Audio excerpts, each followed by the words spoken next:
The pride, passion, and pageantry of college football lives here. This is the Paul Finebaum Show, Hour 2 podcast. We welcome you back. Second hour of the program. Fantastic first hour with Jim Phillips, the athletic director at Northwestern University. Dr. Michael Saag will join us shortly.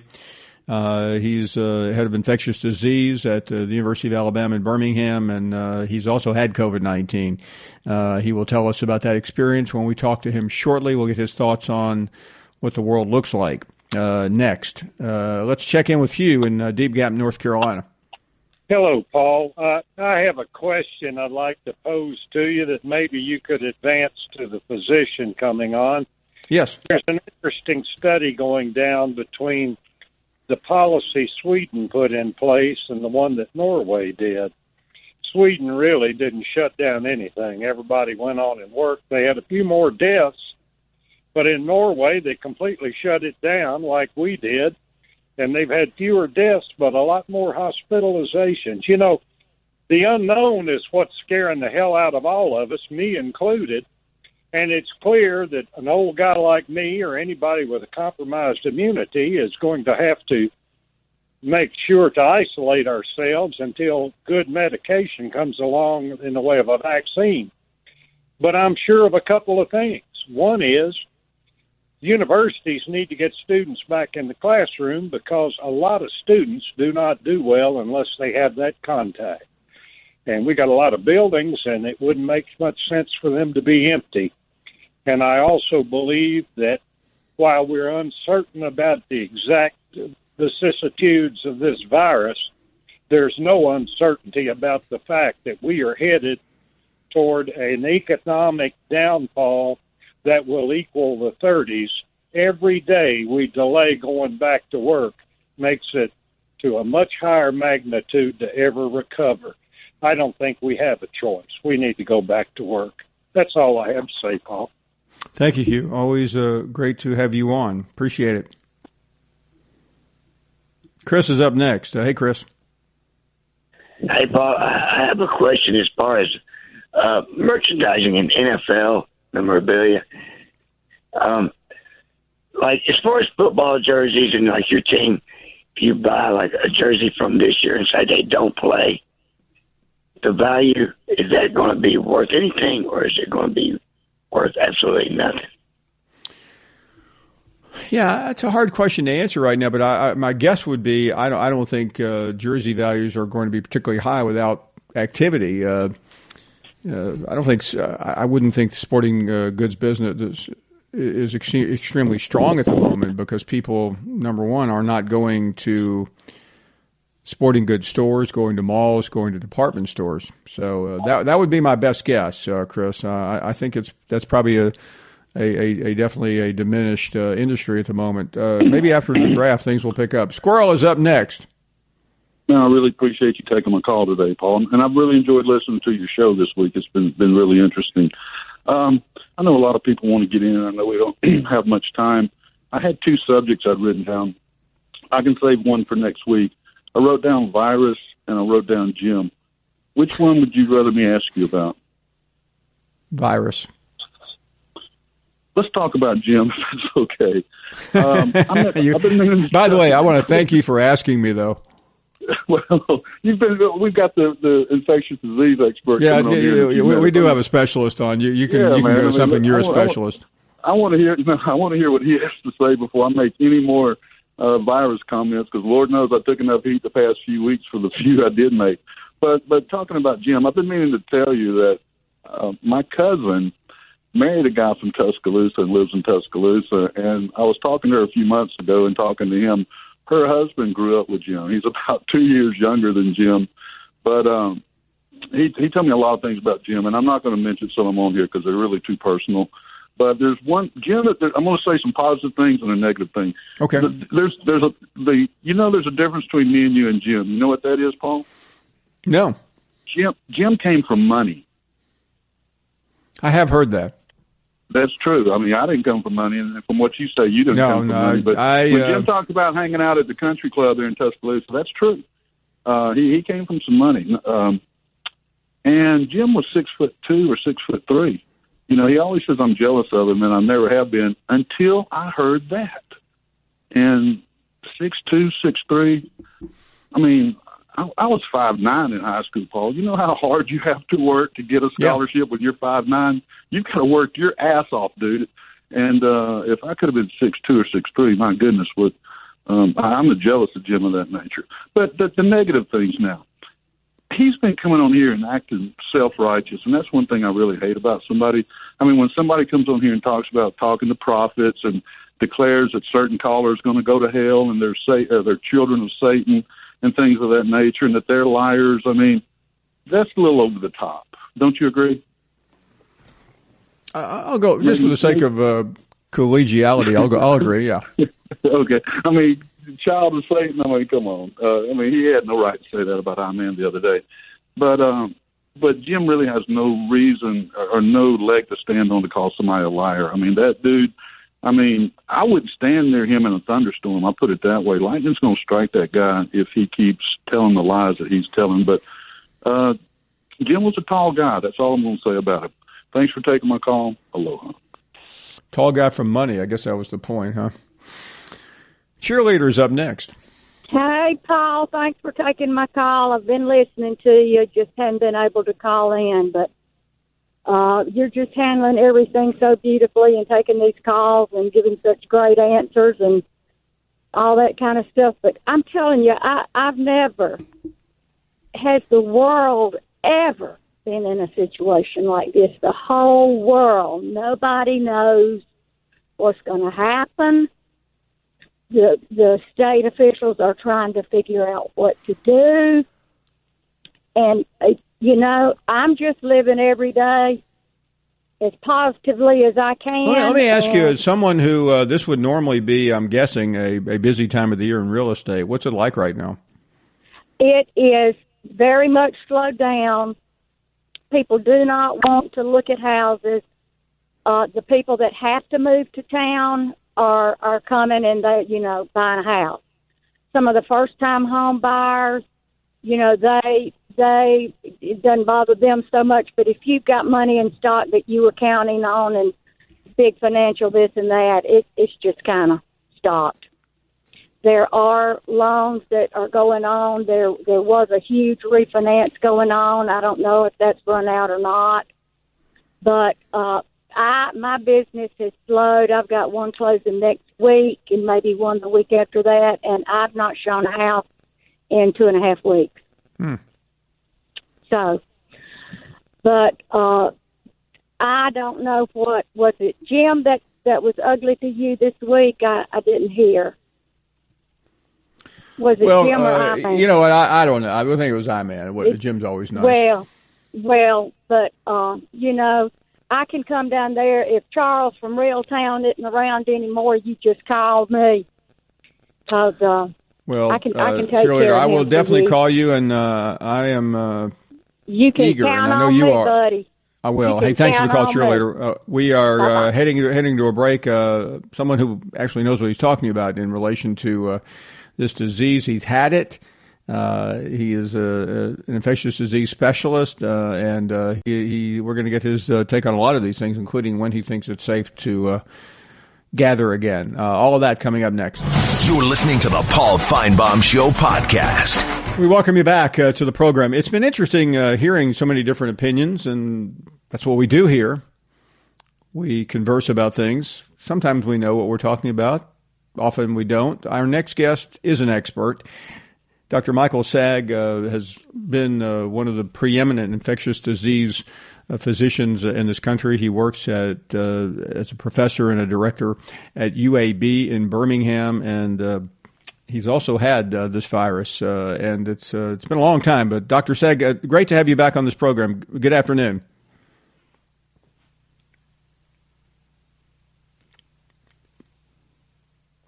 Good afternoon. Thanks for having me, Paul. Appreciate it. We're delighted, and there's so many things we want to talk to you about. But certainly, when I learned that you and your son a physician, contracted this. I thought that would be the most interesting place to start. And I'm sure you've conversed with colleagues around the country, if not the world, the irony of an expert like you and a leader in infectious disease dealing with something that I'm sure was both difficult but also intriguing to you as a physician. Take us through that experience. Sure, it's exactly right. So the disease was a little bit different for my son and me. He's, I was about a half my age. So he had a pretty quick illness of about 5 days, mostly with fever. As an older person, I had a little bit of a tougher time. Started off with 5 days of just feeling bad, muscle aches, headache, cough that got a little bit worse. But for the first 5 days, not so bad. And then from day 6 to about 14, it was a nightmare. Every night I'd have fever, chills, felt like my body was falling apart. And as a physician, I knew what could happen. And so I would just be laying in bed, unable to sleep, and just worried that this was going to progress. And by the time the morning came around, I felt better and thought, okay, I'm over this now. And then cruelly, relentlessly, this sucker came back, and it went on night after night after night and finally went away. But I think that's the nightmare of this whole experience. When somebody gets COVID, they don't know. Nobody knows. You can't predict what that experience is going to be like, what the case is going to, how it's going to evolve. And so all I can say is that we need, as a society, as people, to try to prevent this as much as we can, because it is a totally unpredictable clinical course. As you were going through it, I've read that you were certainly trying. I mean, obviously, there's only so much you can do. But as someone who is an expert, describe that experience, knowing it better than most, but still dealing with the disease in real time, the virus, I should say. Right. So like anybody else, I felt bad. But maybe unlike a lot of people, I knew exactly what was going on biologically in my body. And just to summarize it, anytime we get sick with a bacterial infection, a virus, you name it, the virus in this case just has two missions. All it wants to do is survive and replicate, and it does it very efficiently and very well. But that doesn't cause symptoms. What causes symptoms is the immune system response to the virus. And I could image every cytokine, that's a chemical that immune system cells secrete, that cause the symptoms of fever and muscle aches and headache and all that. I could picture every one of those being produced, and I just was hoping that they didn't go so overboard that I would get so much sicker that I have to go to the hospital. In essence, let's think about it like a military analogy. When we go into battle against an enemy, we have a lot of power in the Army, and we start firing shots, and there's obviously damage that's done to the enemy to a point, but there's also collateral damage, and there's sometimes friendly fire. And that's what the immune system is doing to our lung and kidney and brain and you name it with this disease. And that's why it's so devastating. It's really our immune system going overboard, and we're suffering the consequences with the symptoms. I know when you get the flu or some type of bacterial infection or whatever, you try to treat it, and it's not easy. Most physicians will say it will eventually run its course. As you were analyzing this while it was attacking your body, what did you try to do to lessen the difficulty? Well, that's kind of the desperation of it all, right? So I couldn't take Tylenol because I'm allergic, but that's a really good thing to do for those who might get this, and that's a really good anchor. Fluids and rest, of course. But I took a little bit of non-steroidals like Aleve, but right about the time I was getting the most sick was when the French released a 20-person study of this drug called hydroxychloroquine, and they used it with another common antibacterial drug called azithromycin.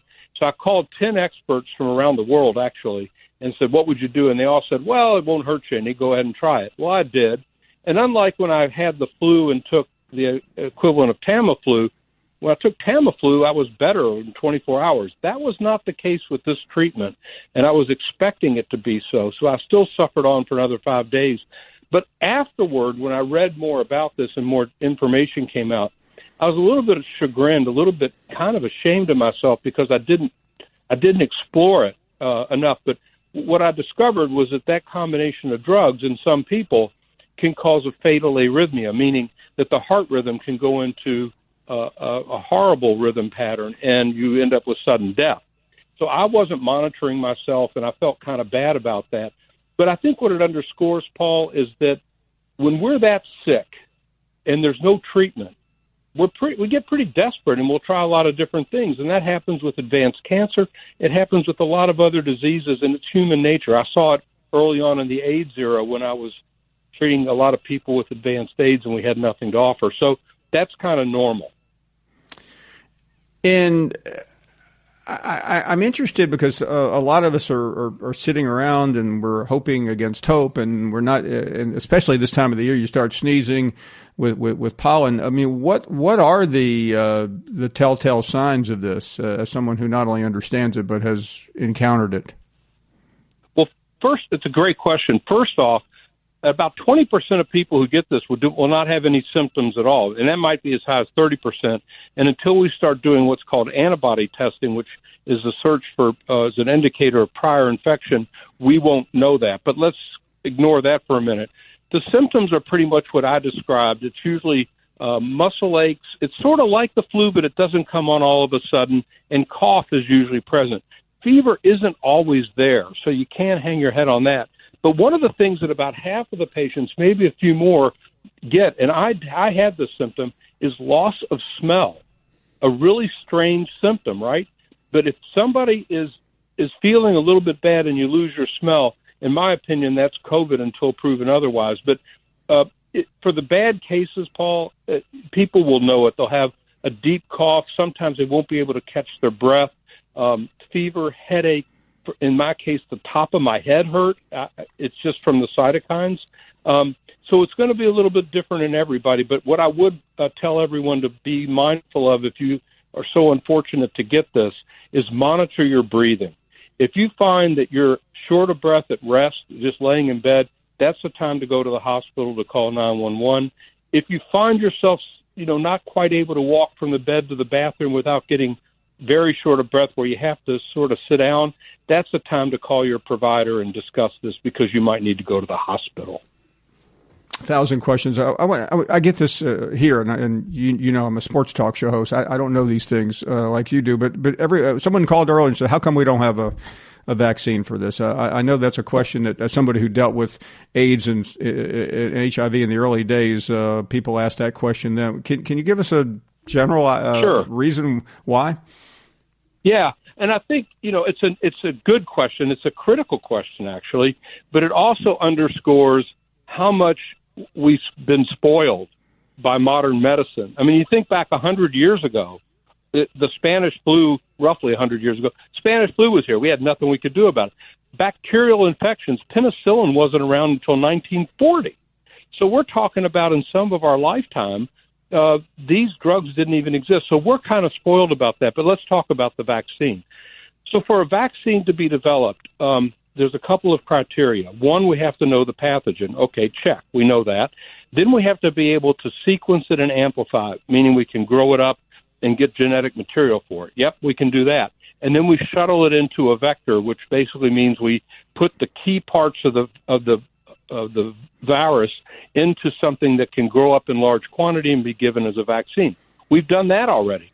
But what we don't know is the second part, which is, does someone like me who had it, have we really developed protective immunity?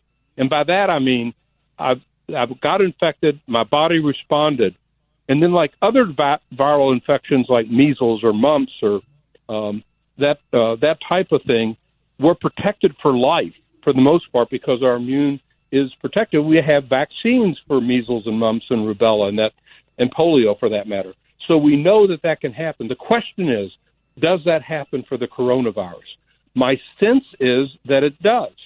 And I've sent some blood off already to the University of Pennsylvania and some other places, and they've already told me that I have very high levels of antibody. That's good. That's my immune response. And that antibody seems to be neutralizing. That's great, because neutralizing means that a virus, when it's put into tissue culture with my antibody is preventing that virus from infecting the cells in the tissue culture. That implies that there's going to be protection. So there's hope that if I got re-exposed to the virus again, say a month from now, there's a pretty good likelihood I will not become infected. And that's good news, because if natural infection like what I had doesn't protect against another challenge, then there's no hope for a vaccine. But I think people that mostly have had this infection will be relatively immune to another challenge, and that does give us hope. Sorry for the long answer. There's one more. I'm riveted. Hold on just a second, Dr. Saag. Sure. Know this is a sports show. I have a couple of sports questions. I want to get to you in terms of some of the questions we get. Let's hold on one second here. This could go on all day. This is just an extraordinary conversation with Dr. Michael Saag. We will be right back. You're listening to the Paul Finebaum Show podcast. You're not worth a flill. We are back, and just delighted to reintroduce Dr. Michael Saag to the program, a preeminent specialist in infectious disease at UAB in Birmingham, world-renowned for his research in AIDS and HIV. Dr. Saag, a lot of questions. Let me start with one that we're all currently dealing with just on a daily basis as we hear governors and officials in Washington trying to quote unquote reopen the economy. You know, having experienced this and understanding infectious disease, what are your thoughts on that generally? And then I certainly want to ask you a few questions relating to colleges and Sure. sports down the road. Well, we're in a tough spot because the stay-at-home orders that have come out through most of the country actually have worked. We have so-called flatten the curve, and that's wonderful. But it is hurting our economy. It's obviously hurting our sports, which is frustrating for all of us, including me. So I'd like to see all this come back, but we know that if we just said, okay, we've had enough time, pick a date, June 1, we say, okay, that's been enough, let's go. Well, the virus is still out there, and most of the population, 98% of us, are still susceptible to the virus, and we would end up right back where we were on March 1st if all we do is simply relieve the restrictions. And by early July, we'd have another spike in cases and a surge, and we'd have to go back to stay at home, which would be a disaster. So what do? We treat this like tuberculosis. And what we do if somebody has TB is we make a diagnosis, and then we treat them as best we can and quarantine them, and then we find all their close contacts and test them, and we're very aggressive about keeping them isolated till we know if they're infected. And then we, if they are infected, we treat them and go to their contacts, et cetera. So that would be a way of isolating. We also would want to gradually allow us to reengage. So perhaps barbershops would open up and hair salons and nail salons and that type of thing where we can keep a social distance. I think everybody should wear a mask. That's important. But unfortunately for us in the sports world, large gatherings are going to be tough because it's harder to do case contact tracing. And the bad news, Paul, is that a lot of the transmission of this virus occurs in that day right before symptoms happen, especially the half day. So I could be at, say, an Alabama or Tennessee football game sitting next to my buddies, and that night I get sick. Well, when I was at the game with them, I infected them, a lot of them. And then we have an epidemic back on our hands. So just cutting to the chase, I know what everybody's mind is right now, will we have college football? I hope so. But it might be that the teams are playing, they're well tested, and they're kind of out there on an island, right? They're just playing out there on the field, and they're having the game, and the refs are there, but there won't be many people in the stands. But I'd be okay with that because I'd at least get to see the games. So I know, I mean, you work on a campus that has a major college football. You live in a state that lives and breathes it. if someone asked you, and I'm sure someone will or has already, how would you sketch this out? Because you, as you well know, the season is in September. Right. So I think we can start working now. Testing is the key, Paul, and you've heard it from a lot of quarters, but it really is. We're going to have to really ramp up our ability to test, not just those who are infected, but as I said, all those people who are in contact with them. For sports, I think we should have testing of all members of the team, the coaching staffs, make sure that we're tracking very carefully those people who might have been exposed and become infected, and that's our best shot. But right now, to be honest, we don't have the testing capacity. It's going to be an enormous number of tests that we're going to have access to, and they're going to have to be reliable. So right now, what I think we should be doing with all deliberate speed is developing test capacity. So we're coming up upon the season. The first game in Alabama would be September 5th. We all want to see it. Realistically, do you think they should host games that early? My heart says yes. I'd love to see it. I think it's about 50-50, and it really depends on what we do over the next 2 months. If we're really good about creating test capacity and we keep this under control as we release restrictions, we have a shot. And I think it might be under constrained conditions like I just described, but I think we have a shot at it. Here's what I fear. We rush back into the release of restrictions, and we just, because the economy's suffering, we become impatient and we just let it go. And then if we end up with that second surge in, say, June or July, then we go right back to stay at home, and that, to me, would destroy the beginning of the football season. So it's going to take patience on our part and a lot of preparation. What we read, and this, I don't mean this at all to be political. This is apolitical, I hope.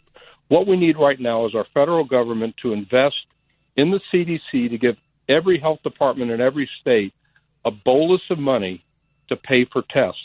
Alabama certainly doesn't have enough. I don't even think New York and California have enough money to really pay for the tests that we need. So if I were in Congress, I would have an emergency fund right now carved out for whatever number of billions of dollars it's going to take. We have to have the testing capacity. Else we're going to go back to release the stay-at-home rule too soon, and we're going to end up with a second surge in June or July, and it's bad for people, it's bad for society, and it's bad for football. Let me get to, let's say everything goes well, and we're able to get back to some limited sense of normalcy. The season starts, and we can handle smaller crowds, maybe not 100,000 or 110,000, as the president said last night at Bryant-Denny Stadium. You hear people in your profession talk about another wave of the disease. Can you explain what that means?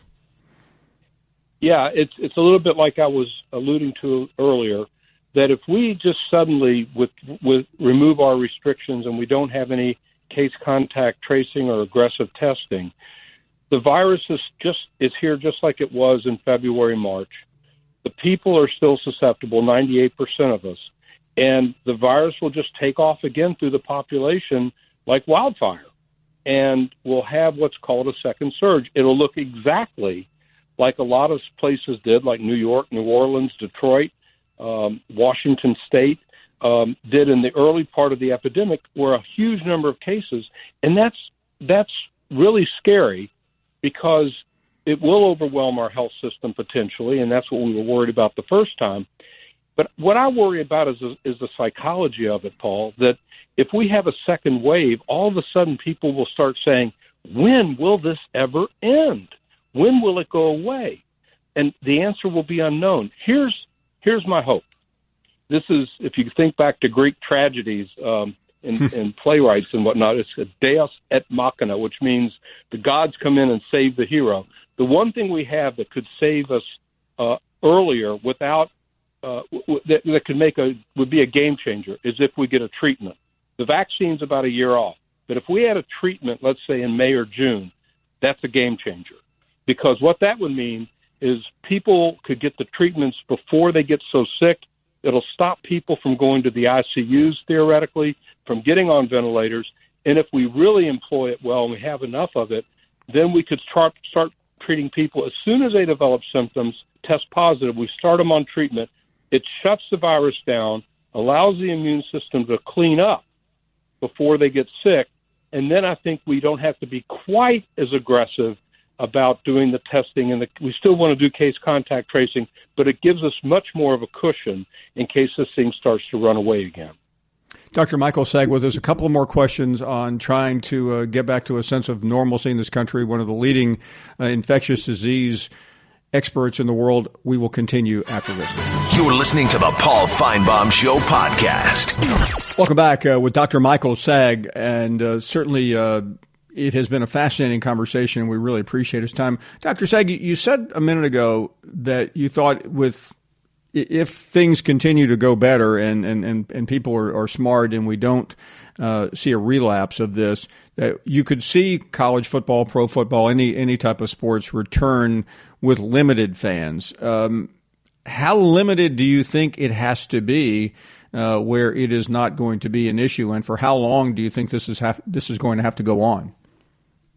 Well, that's a huge question. I would say there would have to be minimal numbers of people in the stands. From my perspective, we'd have to have social distance, and that means at least 6 feet apart.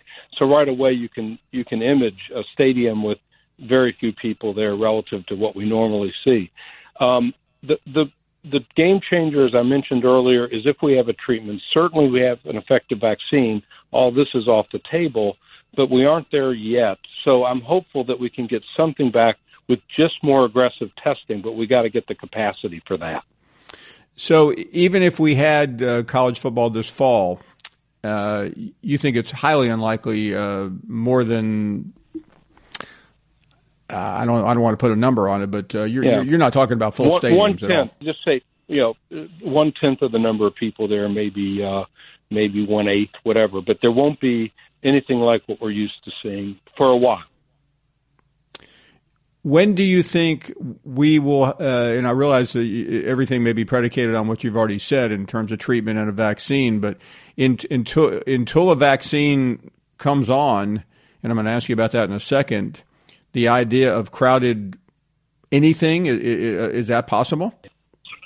Yeah, I think it's going to be rate limiting, Paul, because when we put people together, this virus, I've already described what a monster it is as far as a clinical encounter, but it's also very contagious. It's more contagious than the common cold, so more contagious than the flu.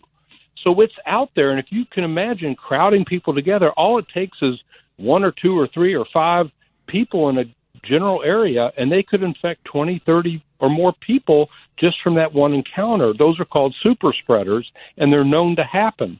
So we have to avoid, the last thing that'll come back as we get a handle on this will be large crowds. And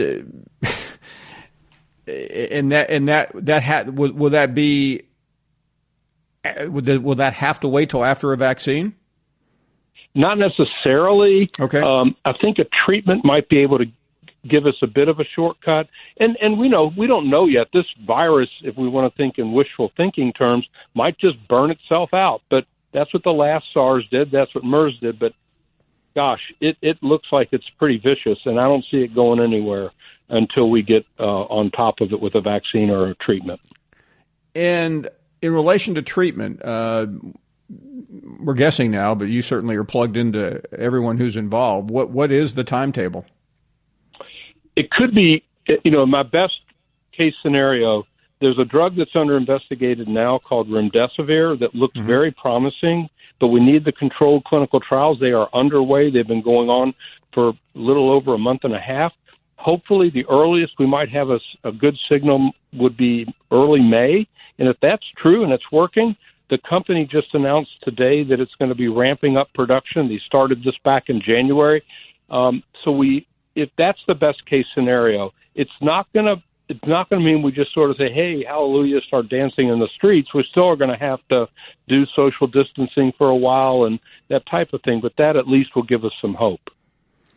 And how quickly, I've seen the reports today, and could be one reason why the stock market took off. How quickly could that be available to be dispensed by physicians? It's going to be fast-tracked through the FDA for sure. So let's say something shows an incredibly positive signal in, let's say, mid-May. The drug might be approved by the first part of June, middle of June, and then rapidly rolled out. I mean, they're gearing up for it. But we have to remember that any time a new drug is approved, it just doesn't magically appear because they have to have scaled-up factories to produce tons of product, literally. And they have to be done under good manufacturing principles so that batch to batch to batch, everything is the same. That takes a lot of effort, as you can imagine. So we will have access to it. It'll probably be used on the sickest patients first. But I'm hopeful that we will be able to move it towards earlier stage patients and prevent them from getting sick in the first place. But again, I want to reiterate, this is rose-colored glasses here in the best-case scenario, but I'm an optimist. And this has been spectacular. Dr. Saag, thank you so much for making the time, and we certainly hope you're feeling better, and we all appreciate your time this afternoon. Thank you so much for having me, Paul. Great to be with you. Dr. Michael Saag, who is amazingly one of the leading experts in the world on infectious disease, and was infected along with his son, who's also a physician, of COVID-19 a couple of weeks ago. We appreciate his time. We are heading to a break. More of your phone calls, more guests to come as we continue here on a Friday afternoon.